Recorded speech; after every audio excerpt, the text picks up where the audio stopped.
so sad. I'm very sad. It's Dante's birthday and I can't get unsad because it's just the saddest sadness that I've ever sadded through and cried. Hello, friends and doodlebugs. It's Mary. It's Game of Vlogs, where we talk about Game of Thrones, particularly last night's episode, Season 6, Episode 5, The Door.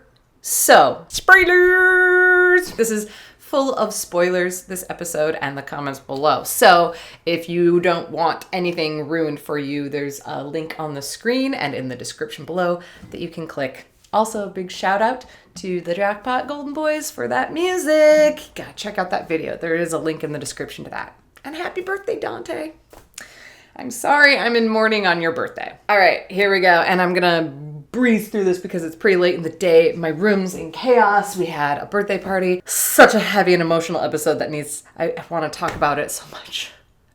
Season 6, Episode 5, The Door. The Stark girls are kicking butt. Sansa is playing the game, which I think she learned to play from Littlefinger. Arya is receiving multiple concussions, which we're now learning is not a good thing for athletes or assassins. Iron Island elections were a big disappointment, but on the flip side, Jorah finally told the woman he loves that he has a disease. That's respectful. Respect your partner, or the person who refuses to be your partner. There's a new red woman in town. She's just as creepy. The happy little elves are no longer happy, and Hodor. Hold the door. Hodor be holding the door. And now his Hodor is ended. Damn it. Sansa. Oh, this series opened with one of my favorite scenes, a great Sansa scene. I'm loving Sansa. And here's the thing, because early on in seasons 1, 2, whatever, I was talking with somebody who wasn't a big Sansa fan. I know, like, when you do fantasize, especially as a girl, you feel like, oh, wouldn't it be amazing to, be a badass chick who can sword fight and hold her own and be strong like that. That's what Arya wanted to be. As a little girl, she fantasized about being a warrior woman, while Sansa fantasized about being a princess. And I think a lot of people, at least people I know, felt that was dull. But we're finding, as Arya learned, being a warrior woman is not always fun. It's bloody, it's bleak, and there's a lot of darkness to it. And Sansa's learning the exact same thing about the pretty princess life. So Sansa confronts Littlefinger, the man who, as she's put it, pulled her away from the monsters who murdered her family and delivered her to other monsters who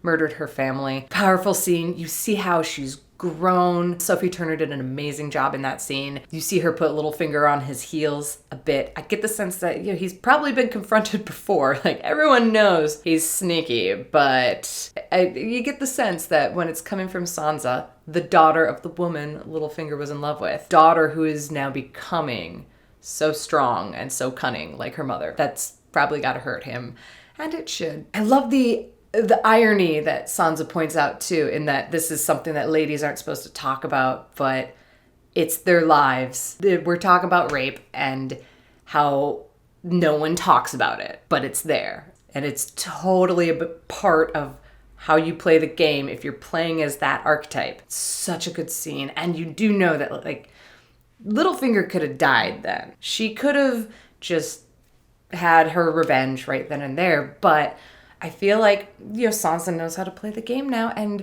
she picked up a lot of it from Littlefinger. I don't know if she's keeping him around because there's still maybe some emotional connection or attachment. She was in a very distressed state when she met him, and he kind of fathered her into this world of moving the pieces and planning ahead. Or she learned very well and knows that he is now a valuable piece that she can use. On the other end, Arya is continuing to train, continuing to get beat up. She's now put on her first mission. Oh, and here's a really cool moment of synchronicity. I don't know if it'll be as cool sounding to other people, but I do love how George R.R. Martin has knitted in a lot of actual history and things from real life into this fantastical story. So as this season was coming out, I just so happened to be listening to a podcast, Hardcore History by Dan Carlin. It's amazing. If you like Game of Thrones, it's kind of like the real life Game of Thrones-y kind of things. Anyway, this particular episode I was listening to was about the Romans, and one cultural practice that they had was when a member of the family would die, they would make a cast of the face. It would be a death mask. And from that casting, they would create a wax sculpture of that person's face, and it would be colored. So it would be like in a wax museum. It would kind of have this lifelike look, and they would put these sculptures in this room on the wall. So you can go visit and see the faces of your ancestors and learn about them and have that connection. This may be sounding like the hall in Game of Thrones that Arya goes to with the faces all over the wall, the faces of the dead. I don't know, could just be me, but I think it's really awesome. I'm gonna drink my sparkling water. Anyway, Arya's on her first mission. We get to see a play in a play, which is super fun to see this interpretation of events that happened in Westeros. But remember, we're in Braavos, across the sea, in a foreign land. It's just seeing how they've reinterpreted and repainted these characters, and seeing Arya is still a little bit of Arya. She's not just a girl. Also, quick side note, I appreciate a good close-up of male undercarriage, which, I don't know, I could go on all day about male nudity versus female nudity in cinema and on television, and how it's quite disproportionate. I feel very strongly about how you can have as many naked women in a movie or a TV show as you want. But when you get one wiener on that screen, I just think we could be sending different messages to young men everywhere that your wiener is not a shameful thing, and it's not offensive, and it does not instantly turn something from sexy to pornographic. Anyway, I could talk about this all day. Speaking of wieners, Theon was an amazing brother, stuck up for his sister, endorsed her, but she lost the election. Like Theon lost his wiener. Segues. And we get their uncle, who kind of a big D-bag. I mean, his campaign platform is, we're gonna attack Westeros, and I'm gonna do it with this queen who's gonna marry me. She hasn't met me yet. She's got dragons. She's gonna marry me. Speaking of Daenerys, Jorah got to have a little bit of her attention again, which is always exciting. Oh, it's so cute. I think that scene where he professed his love to her, it was very sweet, very tender. And you see, even though they're parting ways yet again, there's a little hope in his eye, which makes me fear for his life.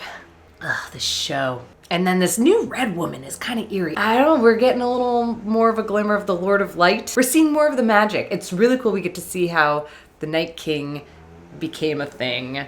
And it's because of the elves. You know, you reap what you sow. You may be a whimsical little elf, okay? But you don't know everything, all right? You could be the undoer of the world, you and your magic. Man, okay, let's talk about that, the ending. So, it is so heartbreaking. I think heartbreaking is the best way to describe this episode that I'm crying about. So the Night King and his undead army attack this last tree. I'm imagining that's the last of the elves, the little children who go out in a fiery, self-destructive wreck.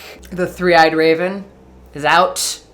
Goodbye, good sir. We've lost Summer, Bran's wolf, which means winter has come. We lost Hodor, and we now know why he's Hodor, and it's so heartbreaking. After watching that scene, I got to thinking kind of why when you watch movies, sometimes the animals dying is more tragic than the people dying. You see like hundreds of guys get it, but then a horse gets stabbed through the neck. Like, why does your heart hurt a little bit when you see that? That doesn't make any sense. So I was thinking about it, and to me, I think part of it is that these animals are put into a situation that's bigger than them, and they don't understand. They don't know the part they're playing, and they didn't sign up for it. And I'm sure, there are people who are in the exact same boat. And I feel like Hodor is one of those people who he's in something that's bigger than himself. And I don't think he ever did, even in the very end, understand why, or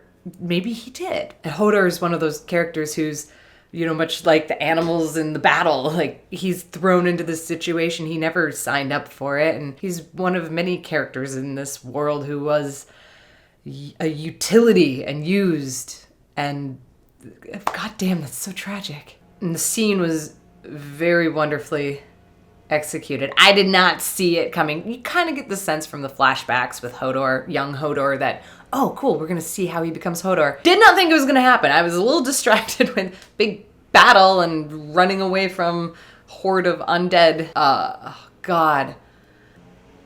And it's so perfect. It makes so much sense. And it's It's heartbreaking.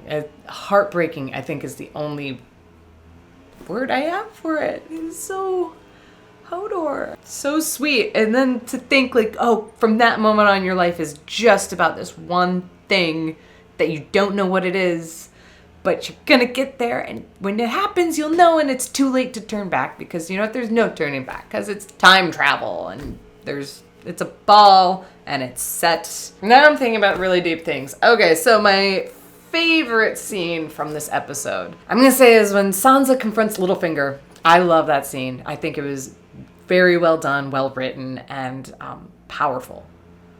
Almost as powerful as learning about Hodor. Good lord. Hated character of the episode, Theon and Yara's uncle. Kind of a D, and I'm really upset that he won this election, and I'm gonna look forward to him burning alive. And finally, the death pool. So our last winner was Calico Kitten, who requested that I just draw anything inspired by that episode. Gets me excited for more stuff.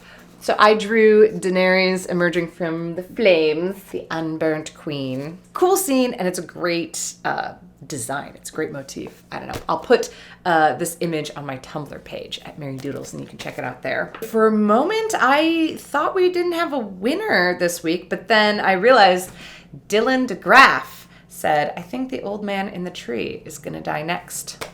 The three-eyed raven did die. Dylan DeGraff, I will make a drawing much like this based on any suggestion that you comment. So comment on this video, let me know. And if you wanna play the Game of Thrones Deathpool, just leave a comment with the character that you think is gonna die in the next episode, episode 6 of season 6.